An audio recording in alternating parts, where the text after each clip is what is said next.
Bonjour, bienvenue dans cette première session de la dernière ligne droite de Devoxx. Session où on va parler de performance et plus exactement de modèles et de moyens de réfléchir à la performance et à la montée en charge de ces systèmes. Donc, je suis Raphaël Huta, je suis consultant indépendant. Et avant de pouvoir vraiment commencer le sujet, je dois faire un avertissement. Cette session contient des équations mathématiques.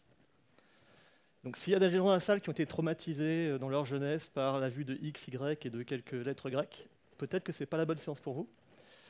Et par ailleurs, s'il y a des gens dans la salle qui sont docteurs en mathématiques, cette session contient aussi des approximations mathématiques. Donc, il y a des simplifications. Donc, il y a des maths, mais elles ne sont pas complètement justes pour simplifier le problème. Ceci dit, de quoi on va parler? On va parler de performance en général et en fait d'un système qui est trop lent. Comme on est à Devoxx, on va dire que c'est un programme. En vrai, ça pourrait être un peu n'importe quoi. Un système qui est trop lent, qui est géré par une personne et par un seul corps, et on voudrait bien l'accélérer. Comme on va faire des maths, on va mettre des notations, on va appeler le temps de ce traitement T1, parce que c'est le temps quand on le fait à un seul corps. Et le premier réflexe qu'on va avoir beaucoup de gens quand on veut augmenter la performance d'un système, ça va être de dire, en fait, on va mettre plus de ressources, on va paralléliser. Donc qu'est-ce qui se passe si on essaye de paralyser un programme? Ce programme, en fait, probablement qu'au cours de son exécution, il y a des tâches qu'on ne pourra pas paralléliser. Typiquement, l'initialisation d'un programme est rarement parallélisable, ne serait-ce que quand on démarre un programme parallèle, il faut qu'il distribue les tâches à tous les workers quand même en route. Donc il y a un ensemble de sections dans ce programme qu'on ne saura jamais paralléliser, parce qu'elles sont intrinsèquement linéaires et sérialisées dans l'algorithme ou dans l'implémentation du code. Pour des raison de notation, on va supposer que toutes ces sections qui sont sérialisées, en fait, on va les mettre au début du programme. Ça me permet de faire une tâche rouge et une tâche blanche. La tâche rouge est la tâche sérialisée. C'est le temps qu'on va passer dans des ressources qu'on ne pourra jamais paralléliser parce qu'elles sont intrinsèquement sérialisées. Et le pourcentage de temps de ces ressources, on va l'appeler sigma parce qu'on aime les maths. Donc c'est le pourcentage de temps sérialisé. Donc le pourcentage de temps parallélisable, par contre, c'est le reste. Tout le reste, on peut le paralléliser, donc on peut l'accélérer en rajoutant des corps, en rajoutant des process. Donc, qu'est-ce qui va se passer quand on va, par exemple, doubler les corps, ou tripler ou quadrupler? Et bien, en fait, ces temps vont se raccourcir. Mais on va toujours avoir notre temps de base, qui est le temps non sérialisé. Enfin, le temps sérialisé, plutôt. Et donc, avec ce modèle qui est très simple de comment comprendre la performance dans le cas de la parallélisation, on peut écrire une équation assez générale qui dit que le temps qu'on va mettre quand on va mettre n corps ou n processeurs pour accélérer un traitement, ça va être toujours mon temps de base multiplié par sigma. Celui-là, je ne peux rien faire avec. Et ensuite, le reste de mon temps, je vais pouvoir le diviser par le nombre de ressources que je vais mettre en place. C'est à peu près le niveau de mathématiques. On ne va pas aller beaucoup plus loin. Ça va, pour l'instant, c'est relativement explicite. Pour éviter de dépendre d'un temps qu'on ne connaît pas par défaut, de T1, en général, ce qu'on va calculer, c'est l'accélération. C'est-à-dire combien de fois plus vite on va aller par rapport au temps nominal. Et cette accélération parallèle, donc si on applique la formule, en fait, ça nous donne ça, qui est la loi d'Amdahl. Donc, loi qui a été proposée par Gene Amdahl, 1957, il me semble, dans un papier où il a argumenté qu'en fait, c'était stupide de faire des processeurs multicore, parce que les processeurs multicore n'auront jamais l'efficacité d'un processeur single core qui est plus rapide. Et il avait raison, et on l'a fait pendant 40 ans, et jusqu'à ce qu'on ait atteint la limite de ce qu'on pouvait faire avec un single core, et ensuite on a fait des multicores.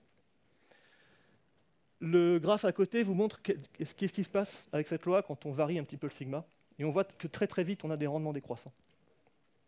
Et que même un tout petit temps de sérialisation, donc 1%, si on met sur 10 corps, on a perdu 10% de la performance. Donc c'est pas que la performance n'augmente pas, c'est que le rendement d'accélération est de plus en plus mauvais. C'est de la théorie. Évidemment, on pourrait se demander est-ce que c'est vrai en pratique. Alors, pour faire un exemple simple, je suis parti sur les collections parallèles de Scala. Pour ceux qui ne connaissent pas Scala, dans la librairie standard, on a des collections qu'on peut join avec un fork pull join pour pouvoir paralléliser les calculs. Donc, globalement, le calcul que j'ai fait, c'est j'ai pris 1 million d'entiers, j'ai mis un fork pull join d'une taille variable, et j'ai fait la somme de tous les entiers. Je ne l'ai pas fait comme ça, c'est du JMH en vrai, mais ça ne tient pas sur un style. Attention, si vous faites des benchmarks sur la JVM, ne faites surtout pas des programmes ad hoc où vous faites des prints nanotime, etc. Utilisez JMH. Il y a plein de difficultés dans le benchmarking, il y a les cold start, il y a les JIT, etc. JMH le gère très bien, donc utilisez les outils qui sont prévus pour. Donc si je fais ça, j'obtiens ces données-là. Donc pour un nombre de frais de données, la durée en millisecondes et l'accélération constatée. Et on voit bien un rendement décroissant. À 4 cœurs, je suis 1,90 fois plus rapide qu'à un seul cœur. Donc je suis très très loin de l'accroissement linéaire que j'attendais. La question qu'on se pose, c'est est-ce que c'est vraiment la loi d'Amdahl ou pas? Est-ce que le modèle que je vous ai donné, je vais dire, ok, en fait, on va suivre cette formule-là, est-ce que c'est ce qu'on voit ou pas? Et en fait, pour le valider, c'est pas très compliqué, en espérant que le lien marche. Yes. On peut prendre des outils. Est-ce que dans le fond, vous voyez l'écran, ou est-ce que si je fais ça, c'est mieux? Pas de réaction, on va rester dans le grand alors. Donc j'ai recopié le tableau de valeurs que j'avais en haut. Donc le Y, c'est mes temps, et mon Z, c'est mon accélération. Donc je peux afficher les points de mon accélération. Et en fait, pour pouvoir valider que ma loi d'Amdahl s'applique effectivement à ce domaine-là, je vais faire ce qu'on appelle en statistique une régression. C'est-à-dire je vais affirmer que ça correspond à ma formule, et je vais demander au système de me donner le meilleur paramètre S qui pourrait faire en sorte que la courbe de la loi d'Amdahl s'applique. Donc on va le faire en direct. Vous verrez que en fait, c'est relativement simple. Hein. Donc là, je dis que c'est x1 divisé par 1 plus s, que je ne connais pas, x1 moins 1. D'accord, je vais donner la formule, je lui dis, je pense que mes points suivent cette loi-là. On va quand même dire aussi que, en fait, ce serait mieux que x1 soit supérieur à 0.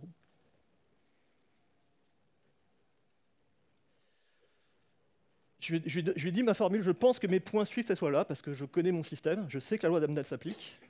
Est-ce que c'est vrai? Donc il m'a calculé la valeur optimale pour lui pour que la formule corresponde le mieux au point. Il m'a donné une valeur de S. Et il m'a calculé un indice de qualité, le R carré, qui est en fait la somme des erreurs au carré entre la distance entre la courbe et les points. Si tous mes points étaient strictement alignés sur ma courbe, il m'aurait dit 1. Ça n'arrive jamais dans la vraie vie. Il m'aurait dit 1. Si tous mes points n'avaient rien à voir, il m'aurait dit que mon R2 était très très loin et ça ne marchait pas. Donc là, on peut voir que mon R2 à 97, en fait, me dit que oui, la formule s'applique à peu près bien à ce que je constate. En quoi ça m'aide? Ça m'aide parce qu'en fait, le S, il a une signification. C'est le temps que je passe dans des tâches non parallélisables. C'est le pourcentage de temps sérialisé dans mon programme. Donc ce que me dit la formule, là, c'est que quand je fais des collections parallèles avec ce problème-là, 34% de mon temps est passé dans des tâches que je ne peux pas paralléliser. Ça me dit autre chose aussi, c'est que en fait, si je rajoutais des corps, ce que je ne vais pas faire, je sais que quand mon x va augmenter, en fait, je vais atteindre une limite qui est donnée par le paramètre qui a été calculé. Donc ce que me dit la formule, c'est qu'en fait, si je mettais 35 cœurs, au mieux, j'irais 3 fois plus vite que si j'en avais qu'un. C'est pas très favorable pour la parallélisation de cette tâche-là, mais au moins, je peux prédire mon comportement sans avoir besoin d'aller vraiment faire le calcul ou d'avoir mobilisé les ressources pour le faire. Donc l'intérêt du modèle, en fait, c'est ça, j'ai des mesures, je peux valider que mes mesures correspondent à un fonctionnement que j'ai en tête, et ensuite, je peux prédire du comportement sans avoir besoin de faire les mesures. Je pourrais aussi comparer deux algorithmes. Je pourrais dire, OK, en fait, j'ai deux implémentations de mon calcul parallèle. Normalement, ils vont tous les deux suivre la même formule, mais ils vont avoir un S différent. Et l'algorithme qui aura le S le plus petit sera le plus intéressant parce qu'il va mieux scaler. Il va mieux paralléliser.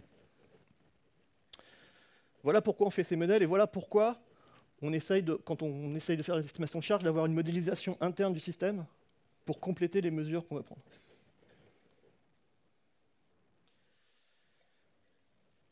Pour aller plus loin, parce qu'une des limites de Amdahl, c'est que ça me dit juste le temps de latence de la requête, mais ça ne me dit rien sur le nombre de requêtes que je peux traiter, sur tout un tas de choses, je vais devoir vous parler de file d'attente. File d'attente au sens théorique du terme. Il y a toute une une partie des mathématiques qui est dédiée à l'étude de ces choses-là, qui sont très utilisées pour tout ce qui est optimisation des processus, en fait. On va faire une vision très, très raccourcie de la file d'attente. Du point de vue théorique, une file d'attente, c'est quoi? C'est juste deux choses. Il y a ce qu'on, nous, en tant qu'informaticiens, on mettrait comme la file d'attente de base, c'est-à-dire là où on stocke les données, un tableau ou un truc en attente. Mais en fait, du point de vue mathématique, il y a la boîte bleue là, où on va stocker des messages en attente, et la boîte orange, c'est le serveur, c'est celui qui fait le traitement. Donc une file d'attente en modélisation, en fait, inclut le traitement. Il y a les éléments en attente et le traitement. Donc le rond orange, ça s'appelle le serveur, et en bleu, on a la file. Pour décrire cette file d'attente, en fait, on peut avoir plein de choses. Par exemple, on peut avoir plusieurs serveurs. On peut avoir une file d'attente, une queue unifiée, avec derrière 3 ou 4 processeurs, par exemple. On peut évidemment limiter la taille des files d'attente. Okay, elles ont une taille max. On peut donner des informations sur comment on va passer d'une file d'attente de la queue au serveur. Est-ce que c'est un FIFO? Est-ce que c'est un LIFO? Est-ce que c'est un truc plus compliqué? On a plein de trucs, on appelle ça la discipline, de comment on va passer de l'une à l'autre. Pour décrire la file, on a aussi besoin d'événements qui rentrent et d'événements qui sortent. Donc on a un débit d'événements en entrée, qu'on va considérer moyen, et une capacité maximum d'événements en sortie. Le serveur sait faire au maximum tant d'événements en sortie. Et pour vraiment compliquer le tout et pour modéliser ce qui se passe dans la vraie vie, en fait, les événements n'arrivent pas à une séquence fixe. En général, ils ont des variations, ils vont arriver par paquet, par moment, l'espace ne va pas être fixe, et pareil, les temps de traitement ne sont pas fixes. Donc en fait, on va utiliser des lois probabilistiques pour décrire est-ce que mes événements arrivent de manière indépendante ou pas, et sous quelle forme. Comme ça fait beaucoup de choses, au final, en bas, il y a une notation qui s'appelle la notation de Kendall, qui permet de résumer finalement de quelle file d'attente on parle. Donc en général, vous verrez que les trois premiers chiffres, et en général, vous verrez que des M. MM1, ça veut dire j'ai une file d'attente de base avec une seule queue et un seul serveur. Et je vais supposer que les lois se passent bien et que je pourrais faire des maths. Quand j'ai du G, c'est que je ne sais pas ce qui se passe, en fait. J'ai aucune idée. Tout se passe bien. Sur ces files d'attente-là, on va pouvoir mesurer des choses. On a des événements qui rentrent, on a des événements qui sortent. La première chose qu'on peut mesurer, c'est combien j'ai d'événements dans mon système. C'est assez basique, hein, j'ai une file d'attente. Est-ce que j'ai 30 éléments, 100 éléments, 200 éléments? On peut évidemment compter le temps qu'on va passer dans ce système. Et ce temps, en fait, il se découpe en deux choses. On a le temps d'attente et le temps de traitement. Donc le temps qu'on va passer dans le système, c'est attente plus traitement. Mais on pourrait calculer de façon indépendante les deux, et les deux sont intéressants. Et ce temps de traitement, en fait, il est aussi lié à la capacité d'événements de sortie. Finalement, plus je suis capable si je peux mettre 100 événements en sortie par seconde, ça veut dire que mon temps de traitement il est de 10 millisecondes en fait. Et après, on va aussi s'intéresser à ce qu'on appelle le taux d'utilisation. C'est le pourcentage de temps du serveur où il fait quelque chose. S'il n'y a pas d'entrée, ben, il ne fait rien, l'utilisation est 0. Si par contre j'ai autant d'événements qui rentrent qu'il est capable de traiter, il est à 100% d'utilisation. Et donc avec tout ça, on a une deuxième loi qui est super, super connue et super utile, qui s'appelle la loi de Little, qui dit que le nombre d'éléments dans le système dépend du débit d'entrée et du temps passé dans le système. Si vous prenez 15 secondes pour y réfléchir, vous verrez que c'est complètement trivial si vous supposez que tout est constant. C'est-à-dire que si les événements arrivent toujours au même débit, que le temps de traitement est toujours au même constant, la loi de Little est complètement évidente. Ce qui est fort dans cette loi, c'est qu'en fait, elle s'applique même si ce n'est pas vrai, même si ce n'est pas constant, même s'il y a des événements aléatoires. Et cette loi est extrêmement utile parce qu'elle nous donne une équation qui relie 3 éléments qu'on peut potentiellement mesurer dans un système. Selon les systèmes, on peut mesurer le débit, on peut mesurer le temps qu'on passe, ou on peut mesurer le nombre d'éléments dans le système. Et ce que la loi de Little nous dit, c'est que si je peux mesurer 2, je peux calculer le 3e. Et ça, c'est extrêmement utile, on le verra plus tard. En pratique, ça sert à quoi, les files d'attente? Ça sert à régler des problèmes comme ça. Imaginez que vous êtes les ordinateurs de Devox et que vous devez donner de la nourriture à des gens. Est-ce que vous organisez ça sur 4 files d'attente avec un serveur au bout, ou est-ce que vous faites une grosse file d'attente avec 4 serveurs au bout? Pour faire des calculs, il faut avoir des trucs. Donc imaginons qu'on ait 1000 personnes qui arrivent à l'heure et qu'il faut 10 secondes pour fournir le repas à une personne. Qui dans la salle pense que c'est la partie gauche, donc 4 fils en parallèle, qui va le plus vite? Très peu de monde. Qui pense que c'est la droite? On voit que tout le monde a testé à midi. Donc la théorie des files d'attente nous permet de calculer en fait ces choses-là. Et si vous faites les calculs, vous verrez que le temps d'attente estimé à droite est de 3 secondes, alors que le temps d'attente à gauche est de 22 secondes, et qu'à un instant T, on aura en moyenne une personne en attente à droite, alors qu'on aura 6 à gauche.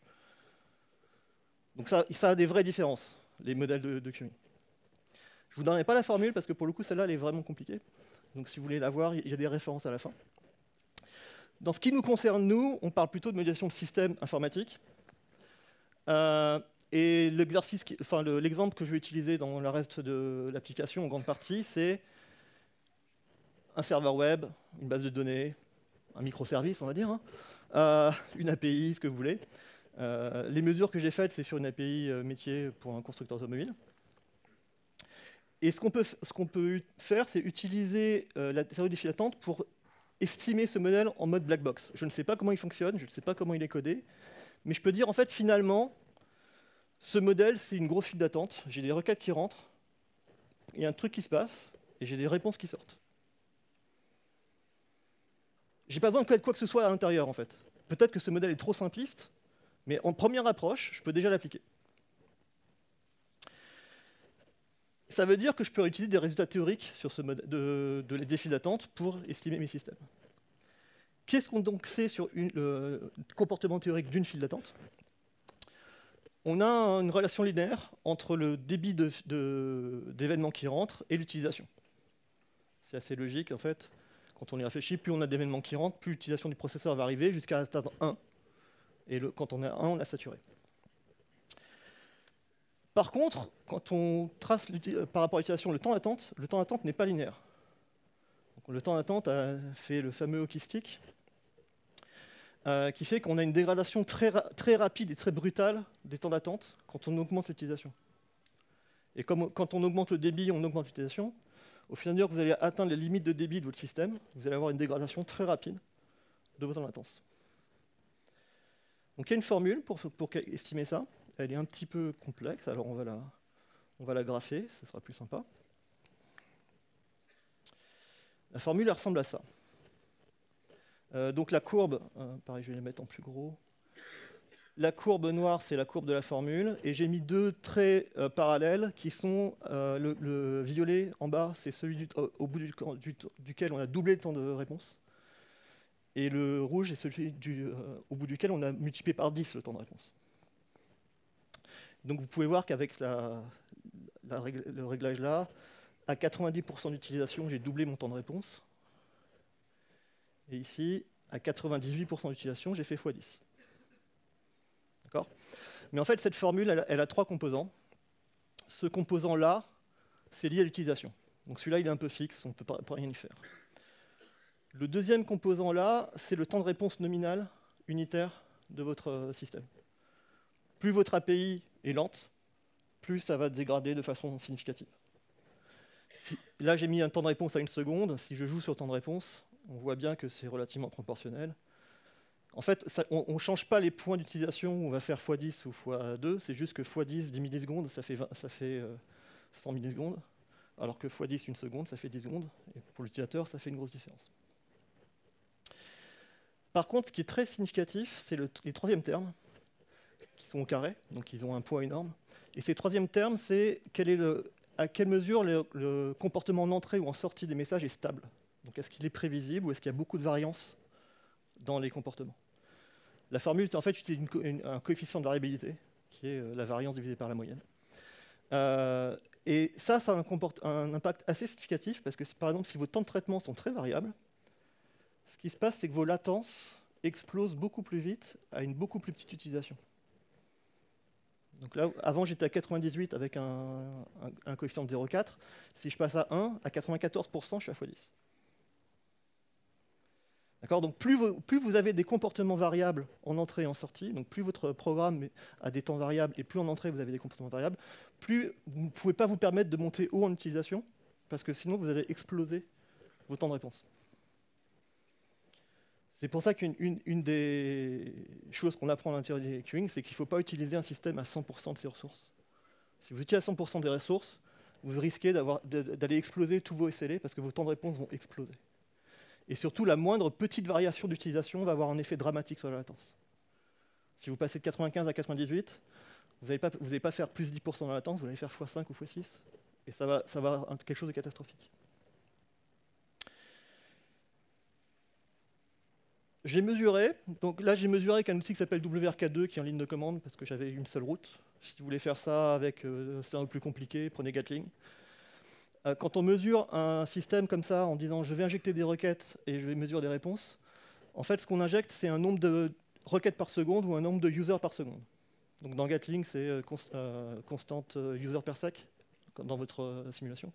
Là dans mon cas de WRK2, j'ai fixé mon nombre de connexions, j'ai fixé mon nombre de threads et je fais varier le nombre de requêtes par seconde que j'essaie de faire passer dans le système. Et vous voyez que mon nombre de requêtes par seconde plafonne un poil en dessous de 300 et que des variations de 4 ou 5 requêtes par seconde font x5 ou x10 sur la latence. Donc si vous êtes en train de qualifier un système, vous faites des mesures comme ça, vous allez voir ce genre de choses et vous ne voulez surtout pas vous approcher de ce domaine-là. Vous voulez interdire que vos systèmes arrivent à ce niveau d'utilisation pour éviter d'avoir des pannes catastrophiques. Et on s'est tous fait avoir. Ça marche bien, et avec une modification mineure de charge, tout tombe en panne de façon très rapide et très violente. Il y a une autre façon de modéliser le système. Dans le premier cas, j'ai juste dit j'ai une black box, je prends des requêtes et je sors des réponses. Ce que je pourrais inclure, c'est en fait inclure les générateurs de requêtes et de réponses. Donc je pourrais inclure mes utilisateurs dans mon système. Auquel cas, mon système va être un peu différent, c'est que dans mon pool, j'ai des pools d'utilisateurs qui de temps en temps émettent des requêtes, les font passer dans ma queue, et attendent la réponse avant de refaire une requête. Ça a un nom, le système en bas où je génère des requêtes entrantes dans mon système et je prends des réponses, ça s'appelle un système ouvert. Si j'inclus mes utilisateurs et donc ma génération de requêtes dans mon système, j'ai un système fermé. Ce qui se passe quand on a un système ouvert, c'est que quand on va le tester, on va influer directement sur le nombre de requêtes par seconde. C'est ce qu'on va piloter dans le test de charge. Quand on a un système fermé, on va influer sur le nombre d'utilisateurs et on va faire en sorte que les utilisateurs fassent des requêtes. Mais ce qu'on pilote, c'est le nombre d'utilisateurs. Donc si je prends la même API, que j'appelle cette fois-ci en mode fermé, c'est-à-dire je ne vais plus essayer de setter mon nombre de requêtes par seconde, je vais essayer de faire varier mon nombre d'utilisateurs concurrents sur mon API. Donc en l'occurrence, mon nombre de connexions ouvertes sur mon API. Et je vais demander à mon générateur d'envoyer autant de requêtes qu'il peut dans la connexion. J'obtiens des courbes qui sont très différentes. On voit bien qu'en nombre de requêtes par seconde, on arrive toujours à peu près aux 300. Par contre, en termes de latence, on n'a pas du tout ce comportement exponentiel. Pourquoi? Parce qu'en fait, dans un modèle de système fermé, il y a des boucles de rétroaction. Comme un utilisateur n'aura qu'avoir une seule requête à la fois, si la requête est en cours de traitement et qu'elle met du temps, il va mettre du temps à recevoir le droit de réémettre une requête. Et donc, au fur et à mesure que mon système va se charger, il va émettre de moins en moins de requêtes. Donc, il va y avoir une sorte d'autorégulation dans le système qui fait que mon utilisateur ne va pas pouvoir submerger ma queue tout de suite. Et donc, on peut utiliser ce modèle qui est très couramment utilisé en théorie pour représenter un système. On va dire j'ai N utilisateurs qui de temps en temps font des requêtes toutes les secondes ou tous les X secondes. Il les envoie à mon système. Mon système met un temps pour faire le traitement et il leur rend la main. Ils vont réattendre quelques secondes et ils vont réémettre des requêtes, etc. Dans ce système-là, je ne vais pas vous démontrer la formule, vous allez me croire sur parole, parce que sinon ce sera un peu long. On peut prouver que le débit de requêtes dans le système correspond à cette formule. Et pour ceux qui sont très très bons, vous peut-être remarquerez que c'est exactement la même formule que la loi d'Amdahl. C'est la même. La seule différence, c'est qu'au lieu de mettre un X, j'ai mis un N, parce que je connais mon utilisateur. D'accord? Donc là où la loi de Lambda montrait que ça marchait en débit, la théorie des files d'attente dans un système fermé me permet de prouver que ça marche aussi enfin, la loi de Lambda marche en latence. La théorie des files d'attente me prouve que ça marche aussi en débit. Donc mon débit d'utilisateur va avoir un rendement décroissant au fur et à mesure que je vais augmenter ma concurrence. Le problème, c'est que ça, c'est encore un modèle optimiste. Pourquoi optimiste? Parce qu'en fait, il fait une supposition qui n'est pas vraie dans la réalité, que le temps de traitement de chaque requête ne dépend pas du nombre de requêtes qui rentrent. L'unité de serveur qui fait le traitement, finalement, les requêtes ne se perturbent pas entre elles. Que j'en ai 1 ou 10 000, elles n'ont pas besoin de savoir qu'il y a une interaction potentielle au niveau du serveur. Et en pratique, c'est faux. Et donc, on a une extension de cette loi-là, qui s'appelle la loi d'extensibilité universelle, qui rajoute un troisième terme, qui est un terme d'interaction entre les requêtes. C'est en gros les perturbations que les requêtes vont se générer entre elles. Et cette loi-là, elle est extrêmement intéressante parce que tous les coefficients ont un sens physique interprétable. Le C en haut, c'est le taux de concurrence, et finalement combien d'unités de traitement je peux faire avec un seul corps. Le S, c'est mon PDT de contention, donc c'est combien de temps de sérialisation ou d'attente que je suis obligé de faire. Et mon K, c'est un PDT de cohérence. Si je suis obligé de mettre en cohérence l'état de mon serveur pour traiter 2 requêtes entre elles, eh bien je vais devoir avoir une perte de performance à cause de ça. Et si je suis obligé de le faire pour toutes les requêtes entre elles, eh bien je vais avoir une perte quadratique avec le nombre de requêtes. Alors ça va être un peu théorique pour la plupart des gens, je pense. Donc, graphiquement, ça donne quoi? Ça donne ça. Pareil, on va essayer de le mettre en gros. Ça donne des courbes comme ça, c'est-à-dire ça commence comme la loi d'Amdahl. On se dit, ok, c'est un rendement décroissant. Et en fait, j'ai un optimal, et ensuite je décroît. Donc j'augmente mon nombre de users, ou j'augmente mon nombre de ressources, et en fait, ma performance décroît. Mon débit décroît. Pourquoi? Parce qu'en fait, j'ai envoyé tellement de ressources que le serveur passe son temps à essayer d'arbitrer entre les ressources, et n'arrive plus vraiment à servir ce pourquoi il a été fait. Alors on peut varier. Hein. Vous voyez que là, j'ai des coefficients qui ne sont pas très gros. Hein. Si je mets des coefficients très très gros, ça décroît très très vite et j'ai quasiment aucune concurrence.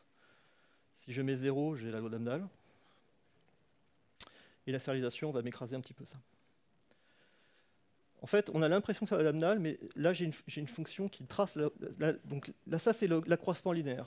Qu'est-ce qui se passe si j'avais effectivement... Je doublais ma performance à chaque fois que je doublais mon nombre de connexions, par exemple. On voit qu'on en est très très très très loin de l'accroissement linéaire. Hop, excusez-moi. Ça, c'est la loi d'Amdahl. C'est qu'est-ce qui se passe si je n'avais aucune perturbation entre mes requêtes? C'est le mieux que je pourrais faire. Et en fait, le terme qui vient me perturber, c'est celui-là. Si j'ai trop de contention, si j'ai trop de mise en cohérence, au fur et à mesure que je vais augmenter mon nombre de requêtes et de ressources, je vais écraser ma perf. D'accord? Et donc, on voit très facilement l'impact que ça a. Si vous augmentez le nombre d'users, votre perf va décroître très très vite. Là, actuellement, on parle de perf, mais en vrai, ça s'applique à plein de domaines. Il n'y a rien dans ce que je dis qui est spécifique à l'informatique. Vous pourriez tout à fait l'appliquer, par exemple, au process d'écriture de logiciels, et vous augmentez le nombre de personnes qui travaillent sur l'écriture de logiciels. Auquel cas, plus vous avez de personnes qui travaillent sur l'écriture de logiciels, plus vous avez un besoin de mise en cohérence de tout le monde pour faire ce logiciel-là. Donc vous allez augmenter votre cas, et vous allez en général avoir des rendements très vite décroissants si vous augmentez la taille des équipes. Parce qu'en fait, la charge majoritaire du travail va être de mettre tout le monde en cohérence. Pareil, dans l'organisation, la contention, ça peut être je donne la main à une autre équipe, ça peut être j'attends la validation d'un chef. Si vous avez un change board, vous avez un change à faire, vous attendez un change board, ben, vous êtes en contention parce que tout le monde attend le change board. Et donc votre productivité, votre capacité à livrer est capée par ça.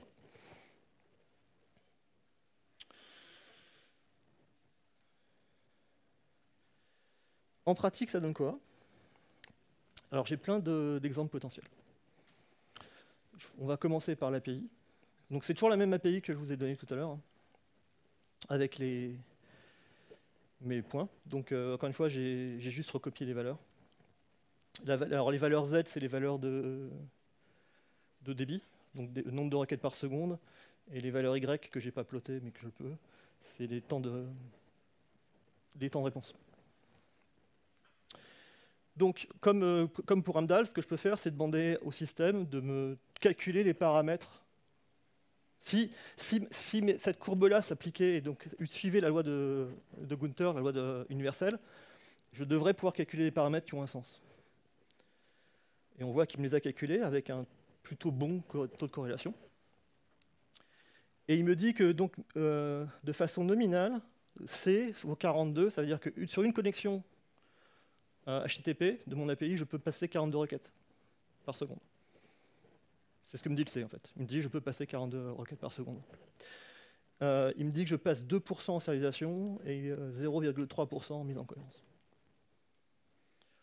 Ces valeurs de serialisation et de cohérence, c'est surtout intéressant quand j'essaie de comparer des versions 2, version 3, version 4, parce que je peux voir si mes travaux d'optimisation ont un impact visible sur mes paramètres. Ce qui est intéressant, c'est que en fait, là j'ai une loi de débit, mais je peux utiliser donc la loi de Little pour en dériver une loi de latence. Et c'est cette équation-là, c'est-à-dire je prends ma loi de débit, donc c'est la même que celle-là, hein, c'est juste que je peux vous prouver que c'est la même. Ma loi de débit, je connais mon nombre de connexions dans le système parce que c'est moi qui les ingérais, donc c'est N. Et comme la loi de Little me dit que le nombre de connexions, le nombre d'éléments dans le système, c'est mon temps d'attente fois mon débit, bah, je peux diviser mon nombre d'éléments par mon débit pour avoir mon temps d'attente. Et donc, elle me prédit cette évolution de latence. Alors j'ai fait un fois 1000 dans la formule qui n'y est pas en théorie, mais c'est parce que comme c'est des millisecondes, on n'aurait rien vu dans le graphe. Hein. C'est juste pour scaler le graphe pour que ce soit visible. Et donc là, en fait, la loi de scalabilité universelle me prédit mon temps de réponse. Je l'ai calculé à partir de mes informations de débit. J'ai utilisé la loi de Little, elle me fait une prédiction sur ma latence. Et pour le coup, comme j'avais aussi mesuré ma latence, je peux comparer à quel point les prévisions sont vraies. Donc, par exemple, si je prends quelques points majeurs, hop.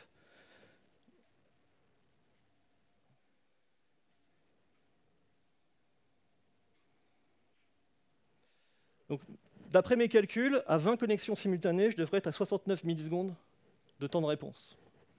Et en fait, dans mes mesures, j'étais à 70-76. Raisonnable. À 10, j'étais à 36 en théorie. Et dans mes mesures, j'étais à 38. J'aurais pas dû cliquer. À 5, j'étais à 27. Et j'étais effectivement à 27. Et à 15, j'étais à 50. Et là, j'étais à 56. Donc vous voyez que ça cale relativement bien en fait. Hein. Et encore une fois, c'est pas des expériences, c'est des mesures que j'ai prises unitairement, j'ai pas refait la mesure 15 fois, donc il y avait de la variance dans la mesure en tant que telle. Donc avoir des résultats à 5 ou 10%, en fait, ça marche très très bien. Et là, avec tout ça, je peux en tirer des conclusions sur comment je veux dimensionner mon serveur. Par exemple, je sais que ça sert à rien d'aller à plus de 12 ou 13 connexions simultanées, parce que de toute façon, j'ai à peu près atteint mon maximum de débit. Mais si je suis à 12, j'ai un temps de réponse de 40 millisecondes. Si je suis à 10, j'ai un temps de réponse de 36 millisecondes. Donc selon que je veux optimiser mon temps de réponse, mon débit max, ou que je veux minimiser mon utilisation, parce que là, je suis quand même déjà largement dans mes rendements décroissants, donc mon utilisation est probablement relativement haute. Peut-être que mon niveau nominal de sécurité serait plutôt à cet endroit-là, parce que je suis encore dans un comportement assez proche du linéaire, on va dire. Et donc, je suis probablement dans une utilisation qui est relativement basse, donc une petite variante autour de ça ne va pas m'embêter. Donc, à partir de ça, ce que je peux déduire, c'est par exemple, je vais peut-être limiter mon nombre de connexions par serveur à 7 ou 8. Et ensuite, si je veux scaler, je vais mettre un load balancer pour qu'il balance 7 connexions par serveur. Et j'ai un rendement qui m'est à peu près optimal de mon point de vue. D'autres exemples, parce qu'actuellement, je travaille plus sur des JobSpark. Alors ça, c'est un JobSpark que j'ai fait tourner sur un cluster Dataproc GCP. Et en fait, Je vais essayer de recentrer un peu et en fait, en Spark, on peut utiliser aussi cette loi-là parce qu'on peut faire varier le nombre de corps qu'on donne au système. Donc comme c'est un traitement distribué, je peux dire mon job, je voudrais qu'il tourne sur 10 corps, 50 corps, 300 corps, et je m'attends à ce que ça aille de plus en plus vite. Donc là, c'est ce que j'ai fait. J'ai pris en fait le même job et j'ai fait tourner des clusters de tailles différentes. Alors comme c'est des machines à 16 corps, vous verrez que c'est que des multiples de 16, hein. C'est 16, 32, 48. Et ce que j'ai mesuré, comme je dois mesurer un débit, j'ai mesuré le nombre de lignes traitées par seconde. Parce que je fais le traitement de données, donc ce qui m'intéresse, c'est de savoir à quelle vitesse je suis capable de traiter un fichier qui fait peut-être 100 millions de lignes, 200 millions de lignes, etc. Et donc on voit que par rapport à mes mesures, la loi se fit relativement bien. On voit que Spark a quand même des taux de sérialisation et de contention qui sont très très faibles. Donc en vrai, ce sont des systèmes qui scalent extrêmement bien. Mais il y a quand même de la contention parce que de la manière intrinsèque à ce que je fais, par exemple, si je dois partager de la donnée entre des workers, ben, ça va créer de la cohérence, donc ça va avoir une pénalité. Si je dois envoyer de la donnée sur le réseau, ça va me créer de la sérialisation, donc ça va me créer de la contention. Donc il y a toujours quand même des pénalités qui existent, mais ce sont des systèmes qui sont quand même conçus pour scaler très très bien. Et ce que ça me permet de voir, c'est que ben, j'ai probablement un optimum de perf autour de 224, hein, peut-être un peu plus. Mais ça me permet de voir d'autres choses. Encore une fois, je peux appliquer la loi de Little pour calculer les temps. Alors cette fois-ci, c'est pas tout à fait la même chose parce que je n'injecte pas un nombre d'utilisateurs, j'injecte un nombre de corps. Donc ma loi de Little, en fait, ça va être quel temps je vais mettre pour traiter un nombre de lignes données par rapport au débit que j'obtiens. Donc là, je ne sais plus combien j'en ai mis. J'en ai mis assez pour que ça se voit. 3, 6, il y a 100 000 milliards. Et ça me donne une courbe comme ça. Mon temps de traitement est extrêmement long si je n'ai pas beaucoup de corps, et je vais avoir un rendement qui est firmement décroissant pour avoir un optimum autour de là où j'ai mon débit maximum. Encore une fois, ça me permet de faire une sélection de paramètres sur mon système sans forcément avoir besoin de tester 2000 corps pour voir comment ça se passerait en 2000 corps. En fait. La loi me dit que c'est probablement pas la peine d'y aller, ça va mal se passer et tu vas payer de l'argent pour rien. En parlant de payer de l'argent, si comme vous faites ça dans le cloud, les corps, vous les payez à l'unité de manière linéaire. Donc en fait, ma fonction de coût, elle est comme ça. Donc pour le même traitement, je peux choisir, est-ce que je veux aller le plus vite possible, maximiser la latence? Est-ce que je veux maximiser mon débit? Ou est-ce que je veux trouver le meilleur rapport qualité-prix? Parce que plus je vais mettre de corps, moins mon corps va être rentable. Plus j'ai un accroissement réduit, voire négatif. Si je mets trop de corps, en fait, je donne de l'argent pour aller moins vite. Ne le faites pas. Il y a beaucoup de gens qui le font, ne le faites pas. Voilà, c'est pour ça que ces lois sont intéressantes, c'est que ça vous permet de vous projeter sans forcément avoir besoin d'aller prendre un cluster de 5000 corps pour voir ce qui se passe. Vous pouvez faire quelques calculs et voir ce que ça donne. Juste quand même une chose, n'essayez pas de faire ça, n'essayez pas de projeter à partir de ces points-là, par exemple, ce qui se passe à 6000 corps. La loi est aussi précise que le nombre de points que vous avez fournis.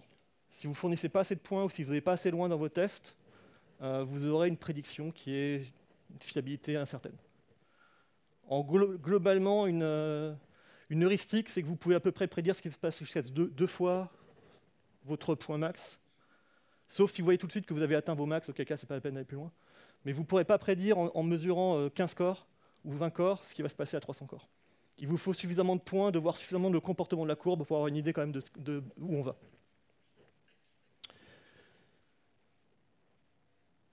Les autres... Est-ce que je... Allez, un petit dernier. Ça, ce n'est pas un exemple à moi, hein. C'est un exemple de Gunther, donc celui qui a fait la théorie. Mais c'est intéressant parce qu'en fait, il a benché une base de données qui s'appelle Zookeeper. Il y a des gens qui connaissent Zookeeper dans la salle? Oups. Donc Zookeeper, en fait, le métier de Zookeeper, c'est de faire de la cohérence. Quand vous écrivez dans la base Zookeeper, ce que vous voulez, c'est justement qu'elle soit répliquée de façon synchrone sur tous les nœuds.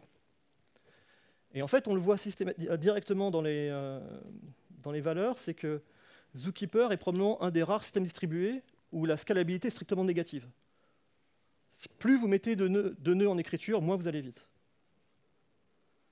Parce que le corps de fonctionnement de Zookeeper, c'est de garantir de la cohérence. Donc en fait, il paye une pénalité énorme de cohérence.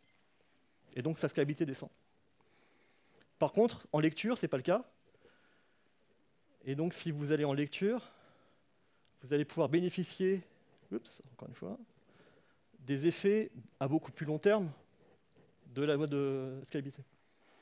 Donc Zookeeper est un peu atypique parce qu'en écriture, vous avez une décroissance très rapide des perfs, mais en lecture, vous pouvez scaler beaucoup plus longtemps. Donc choisir le bon dimensionnement de Zookeeper est en fait un truc assez difficile. Pour résumer, qu'est-ce qu'on a vu? On a vu que pour la modélisation des systèmes, en fait, c'est utile pour compléter les mesures. Ça ne se suffit pas à soi-même, parce qu'il faut quand même prouver qu'un modèle s'applique effectivement à votre situation. Par contre, ça permet de donner du sens à des mesures. Ça vous permet de dire, OK, j'ai fait des mesures empiriques, je pense que mon système se comporte comme ça, est-ce que c'est vrai? Et les deux réponses sont intéressantes. Si c'est vrai, vous pouvez prédire des choses sur votre comportement. Si c'est faux, et que vous savez qu'en théorie, ça devrait être vrai, ça veut dire que vous avez un bottleneck quelque part qui vous empêche d'atteindre votre scalabilité normale. Et ça se voit assez souvent. C'est-à-dire que normalement, si je vais scaler comme la loi me prédit, et que je ne le fais pas, c'est parce que probablement j'ai un autre bottleneck qui m'a bloqué quelque part. Donc c'est intéressant de le savoir aussi. Il faut par contre bien modéliser son système. Il faut savoir si vous êtes en cas système fermé ou système ouvert. Parce que comme vous voyez, les comportements que vous avez ne sont pas les mêmes. Globalement, le système fermé est safe si vous pouvez limiter le nombre de users qui vont rentrer dans votre système. Si vous avez une application de gestion qui a 50 utilisateurs dans une entreprise, c'est un système fermé. Si par contre vous avez un site web qui prend n'importe quelle requête sur Internet, c'est un système ouvert. Même ce système ouvert sur Internet, on peut le réduire comme un système fermé, par exemple en mettant une fois que vous avez dépassé un nombre de sessions utilisateurs, en les mettant en parking sur un site d'attente. Ça vous permet de dire, finalement, mon système, je sais qu'il n'y a jamais plus de 100 000 utilisateurs dans mon système, et donc je peux le modéliser en système fermé. La bonne modélisation va vous permettre d'anticiper les modes de panne, surtout les modes de temps de réponse. Un système ouvert tombe en panne de manière catastrophique. Vous allez passer un temps de réponse qui vous paraît très bon, un temps de réponse qui est catastrophique en très très peu de variations. Un système fermé, vous avez un peu plus de latitude et vous pouvez mieux gérer la dégradation de la performance. Donc vous avez la scalabilité universelle qui s'applique, encore une fois, dans plein de domaines et qui est très importante à avoir en tête parce que je connais plein de gens qui essayent de gagner la perf juste en augmentant nos ressources, en augmentant la concurrence. Si vous faites des tunings de frais de pool en mettant x2 sur les frais de pool, ce n'est pas une bonne idée. Si vous essayez d'accélérer votre base de données en augmentant nos connexions entre votre serveur web et votre base de données, ce n'est pas une bonne idée. Il y a toujours une valeur optimale qui dépend un petit peu de ce que vous faites. Et ça se marche aussi très bien sur les organisations, les équipes. Pour ceux qui connaissent, il y a le Mythical Man de Fred Brooks, 72. Les images que vous avez, ce sont exactement la loi d'Amdahl, la loi de Gunther, mais en mode temps, pas en mode débit. Et donc ça s'applique aussi quand on réfléchit aux organisations. Et si vous voulez aller plus loin, j'ai quelques liens. Le premier ouvrage est assez rude, mathématique. Les deux autres, par contre, sont très bien et résument globalement bien le premier. Et tout en bas, les calculateurs vous permettent de faire les calculs que je vous ai fait sur les files d'attente. Il y a plein de formules. Sur ce, je vous remercie. Et si vous avez des questions, je crois que j'ai 1 minute.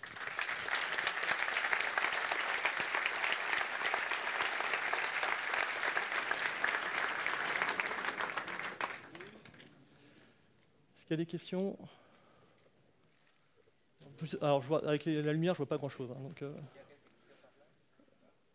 levez-vous parce que je ne vois rien sinon. Vas-y.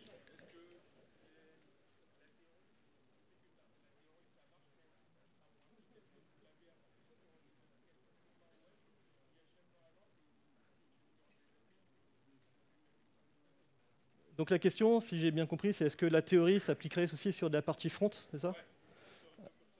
Je te dirais, en théorie, oui. Mais en pratique, ce n'est pas mon domaine d'application, donc jamais essayé. Mon domaine d'application est plutôt d'optimiser les back-ends ou les traitements de données, etc. Donc c'est plus facile de les appliquer dans ce cadre-là que dans le front, je pense.